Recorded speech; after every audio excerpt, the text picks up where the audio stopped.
Hello guys, good morning.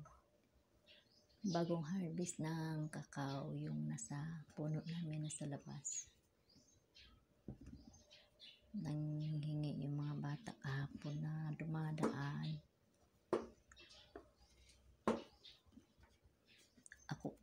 Pinakuha ko na lang sa kanila lahat. Tapos ako na lang din ang nanghihingi. Marami yung nakuha nila guys. 20 piraso yung kanilang dala. Ang sa akin ay 6 na piraso lang yung kinuha ko. Okay lang dahil hindi ko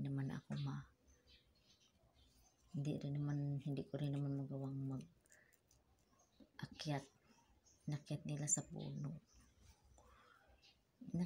puno para makuha ang mga hinog, kaya ako na lang din ang nanghihingi sa kanila. Akala ko ano ang kailangan ng mga bata. Hingi din, sabi ko akyatin ninyo. Kaya pinakuha ko sa kanila, ako na lang din ang nanghihingi. Kaya yan guys, sabi ko sa kanila, pagkainin nila, hingiin ko na lang yung buto.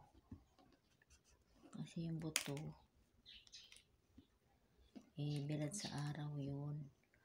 Pag natuyo, yun ay magiging ano na yun. Pwede gawing kukwa. Ayan na siya guys.